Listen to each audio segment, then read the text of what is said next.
بسم اللہ الرحمن الرحیم وَإِذَا قِيلَ لَهُمُ اتَّقُوا مَا بَيْنَ أَيْدِيكُمْ وَمَا خَلْفَكُمْ لَعَلَّكُمْ تُرْحَمُونَ وَمَا تَأْتِيهِمْ مِنْ آيَةٍ مِّنْ آيَاتِ رَبِّهِمْ إِلَّا كَانُوا عَنْهَا مُعْرِضِينَ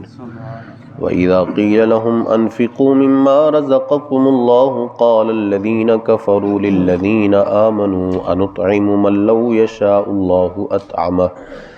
إِنْ أَنْتُمْ إِلَّا فِي ضَلَالٍ مُّبِينٍ وَيَقُولُونَ مَتَىٰ هَٰذَا الْوَعْدُ إِن كُنتُمْ صَادِقِينَ مَا يَنظُرُونَ إِلَّا صَيْحَةً وَاحِدَةً تَأْخُذُهُمْ وَهُمْ يَخِصِّمُونَ فلا يستطيعون توصية ولا إلى أهلهم يرجعون ونفخ في الصور فإذا هم من الأجداث إلى ربهم ينسلون قالوا يا ويلنا من بعثنا من مرقدنا هذا ما وعد الرحمن وصدق المرسلون صدق اللہ مولانا العظیم والصلاة والسلام علیک یا سیدی یا رسول اللہ وعلی آلک واصحابک یا سیدی یا حبیب اللہ الصلاة والسلام علیک یا سیدی یا نبی اللہ وعلی آلک واصحابک یا نور اللہ وَإِذَا قِيلَ لَهُمُ اتَّقُوا مَا بَيْنَ أَيْدِيكُمْ وَمَا خَلْفَكُمْ لَعَلَّكُمْ تُرْحَمُونَ اور جب ان سے فرمایا جاتا ہے ڈرو تم اس سے جو تمہارے سامنے ہے اور جو تمہارے پیچھے آنے والا ہے اس امید پر کہ تم پر رحم کیا جائے وَمَا تَأْتِيهِم مِّنْ آيَةٍ مِّنْ آيَاتِ رَبِّهِمْ إِلَّا كَانُوا عَنْهَا مُعْرِضِينَ تو منہ پھیر لیتے ہیں اور جب کبھی ان کے رب کی نشانیوں میں سے کوئی نشانی ان کے پاس آتی ہے تو اس سے منہ ہی پھیرنے والے ہو جاتے ہیں۔ یہاں کفار قریش کی بات کی جا رہی ہے کہ جب ان سے کہا جاتا ہے کہ دنیا میں اچھے اعمال کرو اور ڈرو اس چیز سے جو تمہارے آگے آنے والی ہے، یعنی قیامت کے دن تم پر نازل ہونے والی ہے، اس چیز سے ڈرتے رہو اور نیکیاں کرتے رہو، تو وہ اس سے منہ پھیر لیتے ہیں اور نصیحت حاصل نہیں کرتے۔ تو اس کا تذکرہ اس آیت میں فرمایا گیا کہ جب بھی ان کے پاس کوئی نشانی ان کے رب کی طرف سے آتی ہے یا نشانی معجزے کے طور پر ہوتی ہے یا اللہ عز و جل کے نبی کوئی فرمان انہیں سناتے ہیں تو یہ فرمان سن کر اس سے منہ پھیر لیتے ہیں اور اللہ عز و جل کی بارگاہ کی طرف رجوع نہیں لاتے۔ تو انہیں جو ہے وہ یہاں ڈرایا گیا اور تنبیہ کی گئی ہے۔ اس سے یہ بھی واضح ہو جاتا ہے کہ نصیحت سن کر اس سے منہ موڑ لینا یہ کفار کا طریقہ کار ہوتا ہے کہ جو نصیحت سنتے ہیں لیکن پھر اس سے منہ موڑ لیتے ہیں۔ اور آج ہم دیکھتے ہیں کہ مسلمانوں کی اکثریت کا جو طرز عمل ہے وہ اسی طریقے پر ہے کہ وہ نصیحت سنتے ہیں اور اس سے منہ پھیر لیتے ہیں اور اس کے مطابق عمل نہیں کرتے۔ خالی سن لینا جو ہے یہ کمال نہیں ہے، سن کر پھر اس پر عمل کرنا یہ اصل کمال ہے۔ اللہ عز و جل کی جو ہے وہ فرما برداری کرنا، کوئی بات سنی قرآن کی اس پر عمل کرنے کی کوشش کرنا، یہ اصل کمال ہے۔ تو یہ کفار کا طریقہ ہے کہ سن کر اس سے منہ پھیر لینا اور پھر اسی کے مطابق چلتے رہنا۔ اصل تو ہے کہ تبدیلی ہمارے اندر واقع ہو جائے۔ ہم محفلوں میں بیٹھتے ہیں، ہم یہاں درس میں بیٹھتے ہیں، مختلف جگہوں پر جاتے ہیں، بالکل اچھی بات ہے، جانا چاہیے، ثواب کا کام ہے، لیکن اصل یہ ہے کہ جب یہاں سے اٹھیں تو کچھ ہمارے اندر تبدیلی بھی واقع ہو چکی ہے، کوئی ہماری جو ہے وہ ذات کے اندر تبدیلی آ چکی ہے۔ ہم نے قرآن کی آیت سنی، اس کا ترجمہ تفسیر سنا تو پھر ہم اس کو اپنی ذات پر لاگو کرنے کی کوشش کریں، پھر ہم جو ہے یہ سوچیں کہ کس طرح ہی ہم اس سے عمل کر سکتے ہیں۔ امام غزالی کہتے ہیں کہ بندہ قرآن ایسے پڑھے کہ گویا سمجھے کہ یہ اللہ مجھ سے ہی خطاب فرما رہا ہے، ہر آیت اس طریقے سے پڑھے کہ یہ اللہ کا فرمان ڈائریکٹ مجھ سے ہے، اللہ مجھے فرما رہا ہے کہ یہ اس طرح کرنا ہے اور یہ اس طرح۔ جب اس طرح پڑھنے کی کوشش کرے گا تو امید ہے کہ اس کی ذات کے اندر ضرور تبدیلی واقع۔ بس اگر یہ دیکھ کر کہ کوئی نہیں یہ واقعات سنائے جا رہے ہیں پچھلی قوموں کے، یا یہ دیکھ کر کہ حضور پر نازل ہوا تھا، حضور نے صحابہ کو بتا دیا تھا، اس طرح پڑھے گا تو پھر کبھی تبدیلی واقع ہونے کو نہیں ہے۔ تبدیلی واقع ہونی ہے کہ جب بندہ اپنی ذات کو وہاں رکھے اور سوچے کہ یہ آیتیں میری ذات پر بھی لاگو ہوتی ہیں، کیونکہ میں بھی مسلمان ہوں اور قرآن سارے مسلمانوں کے لیے ہدایت بنا کر بھیجا گیا ہے، تو مجھے جو ہے وہ ان آیتوں پر ضرور عمل کرنا ہے۔ وَإِذَا قِيلَ لَهُمْ أَنفِقُوا مِمَّا رَزَقَكُمُ اللَّهُ، اور جب ان سے کہا جائے اللہ کے دیے میں سے کچھ اس کی راہ میں خرچ کرو، قال الذین کفروا للذین آمنوا، تو کافر مسلمانوں سے کہتے ہیں انطعم من لو یشاء اللہ اطعمہ، کیا ہم اسے کھلائیں جسے اللہ چاہتا تو کھلا دیتا، ان انتم الا فی ضلال مبین، تو وہ نہیں مگر کھلی گمراہی کے اندر پڑے ہوئے۔ جب کافروں سے کہا جاتا کہ مسکینوں پر جو ہے وہ صدقہ کرو، خرچ کرو، تو وہ کہتے کہ یہ کیسے ممکن ہے کہ جس کو اللہ نے مسکین بنا دیا ہم اس کو مال دیتے پھریں، اگر اللہ چاہتا تو اس کو مسکین ہی نہ بناتا، اس کو مالدار کر دیتا۔ حضرت عبداللہ بن عباس کی روایت ہے، وہ کہتے ہیں کہ جب کافروں سے کہا جاتا ہے کہ مسکینوں پر خرچ کرو،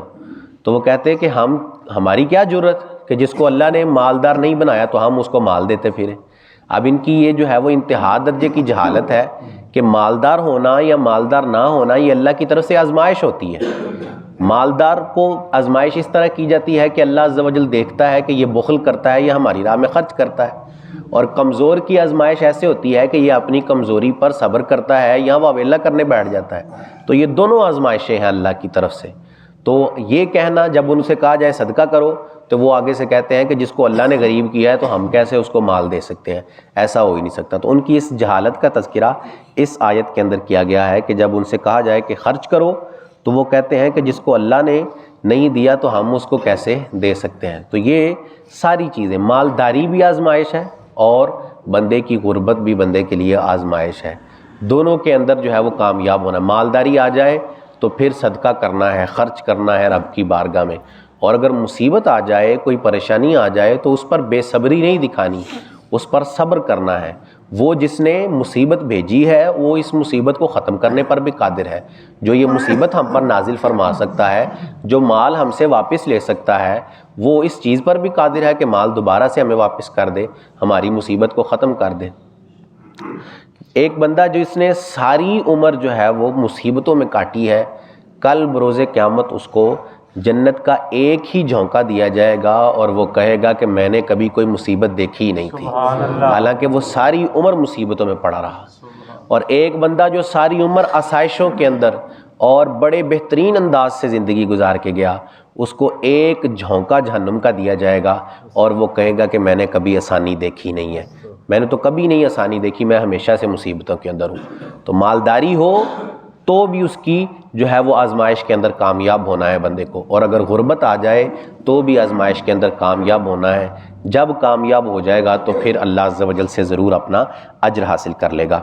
وَيَقُولُونَ مَتَىٰ هَٰذَا الْوَعْدُ إِن كُنتُمْ صَادِقِينَ، اور کہتے ہیں کب آئے گا یہ وعدہ اگر سچے ہو۔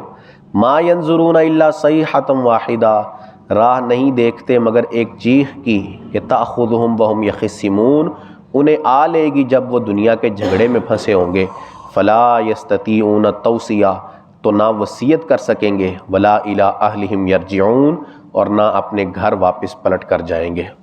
یہ بھی کفار کا ہی طریقہ کار ہے کہ جب ان کو قیامت آنے کی بات بتائی جاتی، کہا جاتا ہے کہ اللہ نے ایک دن مقرر کیا ہے کہ اس دن وہ تمہارا حساب و کتاب فرمائے گا، تو اس پر وہ سوال کرتے کہ یہ دن کب آئے گا، یہ جو اب جس کا آپ وعدہ کر رہے ہیں یہ دن کب آنے والا ہے؟ تو اللہ عز و جل یہاں فرماتا ہے کہ یہ جو کہتے ہیں کہ یہ دن کب آئے گا، تو یہ انتظار کر رہے ہیں ایک سچی چیخ کا۔ یہاں چیخ سے مراد سور پھونکنا ہے کہ جب سیدنا اسرافیل علیہ السلام سور پھونکیں گے تو اس وقت قیامت قائم ہو جائے گی، اور اس کا حال یہاں پر بیان کیا گیا ہے کہ وہ قیامت ان کے پاس اس وقت آ جائے گی جب یہ دنیا کے جھگڑوں کے اندر پڑے ہوئے ہوں گے۔ روایت میں آتا ہے کہ دو بندے آپس میں سودا کر رہے ہیں، ایک بیچنے والا ہے، ایک خریدار ہے، اور ان کے درمیان کپڑا جو ہے وہ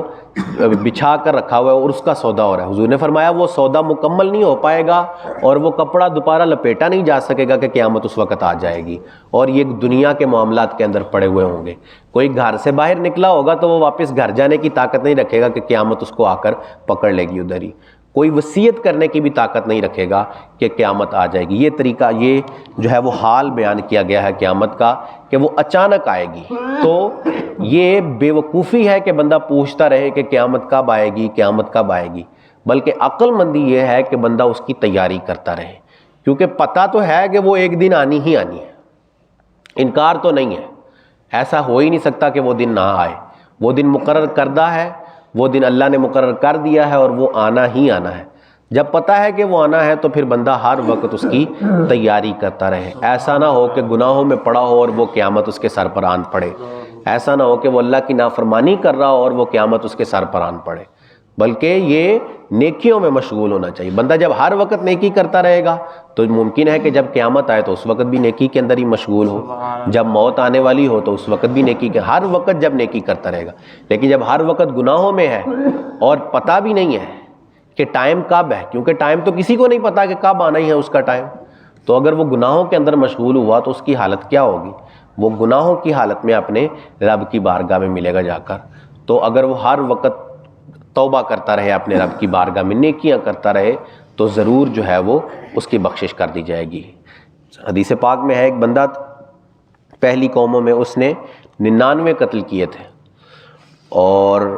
وہ ایک راہب کے پاس، ایک عالم کے پاس گیا اور اس سے جا کر کہا کہ میں نے 99 قتل کیے ہیں، میری توبہ کی کوئی صورت ہو سکتی ہے؟ تو راہب نے کہا نہیں، کوئی توبہ کی صورت نہیں۔ اس نے اس راہب کو بھی قتل کر دیا،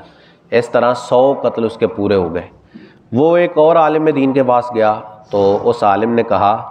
کہ فلاں بستی میں اللہ کے نیک بندے رہتے ہیں، تم بھی وہاں چلے جاؤ اور وہاں جا کر جو ہے وہ اللہ سے رجوع لاؤ، توبہ کرتے رہو، اللہ تمہاری ضرور بخشش فرمائے گا۔ اب وہ اس بستی سے نکل کر ادھر جانے کے لیے نکلتا ہے اور راستے میں ہی اس کا انتقال ہو جاتا ہے۔ اب رحمت اور عذاب کے فرشتے دونوں آ جاتے ہیں۔ رحمت کے فرشتے کہتے ہیں کہ اس نے چونکہ توبہ کر لی تھی، دل میں ارادہ تھا توبہ کا، تو اس کو جو ہے وہ رحمت ہی ملنی چاہیے، جنت میں ہی جانا چاہیے۔ اور عذاب کے فرشتے کہتے ہیں کہ اس نے تو کبھی نیکی کی نہیں تھی کوئی، ہمیشہ جو ہے وہ برائیوں کے اندر رہا تھا، تو اس لیے اس کو جہنم کے اندر جانا چاہیے۔ پھر اللہ عز و جل ایک فرشتے کو بھیجتا ہے، وہ انسانی شکل میں آ کر آپس میں ان کا فیصلہ یہ کرتا ہے کہ زمین کو ماپ کر دیکھ لو، اگر یہ ان نیک لوگوں کی زمین کے قریب ہو تو اسے جنت لے جاؤ، اور اگر یہ اپنے گھر والی زمین کے قریب ہو تو اسے جہنم لے جاؤ۔ اور پھر اللہ عز و جل اس زمین کو سمٹنے کا حکم ارشاد فرماتا ہے، وہ زمین جو اس کے اور نیک لوگوں کے درمیان ہے اس کو سمٹنے کا حکم دیتا ہے، اور دوسری زمین کو حکم دیتا ہے وہ پھیل جاتی ہے۔ تو جب فرشتے ماپ لیتے ہیں تو یہ ان نیک لوگوں کی زمین کے قریب ہوتا ہے، تو اللہ عز و جل اس کی بخشش فرما دیتا ہے، اور عذاب کے فرشتے واپس چلے جاتے ہیں۔ تو کیا کیا اس نے؟ توبہ کا ارادہ کیا، صرف توبہ، ابھی نیکی کوئی بھی نہیں کی تھی، 100 قتل کیے تھے اور نیکی ایک بھی نہیں کی تھی، ابھی صرف ارادہ تھا دل میں کہ اب توبہ کر لینی ہے، اب اپنے رب سے معافی مانگ لینی ہے، اور وہ ارادہ ہی اس کی بخشش کا سبب بن گیا، وہ توبہ کا ارادہ کر لینا۔ تو بندے سے گناہ ہو جاتے ہیں، انسان گناہ کرتا ہے، اللہ عز و جل معاف کرتا ہے، وہ اللہ عز و جل کی رحمت تب تک یہ بات یہ جو ہے وہ ندا بلند کرتی ہے کہ آؤ ہم سے معافی مانگ لو، ہم تمہیں معاف کر دیں گے۔ کب تک؟ جب تک سورج مغرب سے طلوع نہیں ہو جاتا، توبہ کا دروازہ بند نہیں ہو جاتا، کیونکہ سورج جب مغرب سے طلوع ہوا تو توبہ کا دروازہ بند، اس کے بعد کسی کی توبہ قبول نہیں۔ لیکن اس سے پہلے جتنی دفعہ بندے سے گناہ ہو جائے اس کو چاہیے کہ اتنی دفعہ اپنے رب سے معافی مانگ لے، اس کا رب معاف کرنے والا ہے اور وہ ضرور اسے بخش دے گا۔ میں نے پہلے بھی سنائی تھی کہ ایک بندہ جنگل میں سفر کر رہا ہے اور اس کے ساتھ ساز و سامان ہے سواری پر، اور اس کی سواری گم ہو جاتی ہے، اور اب مایوس ہو کر بیٹھ جاتا ہے، اور اب اس کو یقین ہو جاتا ہے کہ میری سواری واپس نہیں آئے گی، اور اس کا ساز و سامان بھی سارا چلا گیا، تو اس کو یقین ہو جاتا ہے کہ اب تو میں بھوک کی وجہ سے ہی مر جاؤں گا، بھوک پیاس کی وجہ سے۔ وہ لیٹا ہوتا ہے کہ اچانک اس کی سواری سامنے آ کر کھڑی ہو جاتی ہے، اور وہ اتنا خوش ہوتا ہے، اتنا خوش ہوتا ہے اپنی سواری کو دیکھ کر کہ اس کی زبان سے نکل جاتا ہے کہ اے اللہ تو میرا بندہ ہے اور میں تیرا رب ہوں۔ وہ خوشی اتنی ہوتی ہے اس کو کہ اس کی زبان سے غلطی سے یہ نکل جاتا ہے کہ تو میرا بندہ ہے اور میں تیرا رب ہوں۔ تو حدیث میں حضور نے فرمایا کہ جتنی خوشی اس بندے کو ہوئی ہے نا، اس سے بڑھ کر رب خوش ہوتا ہے جب اس کا بندہ اسے توبہ کر لیتا ہے۔ اس بندے کی خوشی سے بڑھ کر اس کا رب خوش ہوتا ہے کہ جب وہ بندہ اپنے رب کی بارگاہ میں توبہ کرتا ہے۔ تو توبہ کرنے والے اللہ عز و جل کو بہت محبوب ہے۔ حضور نے فرمایا اگر تم گناہ نہ کرتے تو اللہ تمہیں لے جاتا اور دوسری قوم کو لے آتا جو گناہ کرتی اور اس سے معافی مانگتی، وہ انہیں معاف کر دیتا۔ اس کو معافی مانگنے والے، توبہ کرنے والے اس کو بڑے پسند ہے، اور وہ توبہ کرنے والوں پر بڑی رحمت فرماتا ہے۔ تو ہمیں بھی چاہیے کہ گناہ ہو جائے تو مایوس نہ ہو جائے کہ گناہ ہو گیا تو اب بخشے نہیں جائیں گے، بلکہ گناہ ہو جائے تو اپنے رب کی بارگاہ میں جھک جائیں، اس سے معافی مانگ لیں، اس سے توبہ کر لیں، وہ ضرور بخشنے والا ہے، وہ ضرور معاف کرنے والا ہے۔ اللہ عز و جل سے دعا ہے کہ اللہ عز و جل ہمیں عمل کی توفیق عطا فرمائے، آمین بجاہ خاتم النبی صلی اللہ علیہ وسلم۔ اللہم صلی علی سیدنا و مولانا محمد معدن الجود والکرم وآلہ وبارک وسلم۔ مالک کریم عز و جل نماز فجر ادا کرنا، درس کرنا، سننا اپنی بارگاہ میں قبول فرما، غلطیاں کوتاہیاں اپنے فضل و کرم سے معاف فرما، ہم سب کی، ہمارے والدین کی اور رسول کریم صلی اللہ علیہ وسلم کی ساری امت کی بخشش فرما، ہم سب کو خلوص و استقامت سے 5 وقت باجماعت نماز پڑھنے والا بنا، نیکیاں کرنے، گناہوں سے بچنے کی توفیق عطا فرما، ہم سب کا خاتمہ بالایمان فرما، ہم سب پر اپنی نظر رحمت فرما۔ سبحان ربک رب العزت عما یصفون وسلام علی المرسلین والحمد للہ رب العالمین، وصلی اللہ تعالی علی حبیبہ سیدنا و مولانا محمد وعلی آلہ واصحابہ اجمعین برحمتک یا ارحم الراحمین۔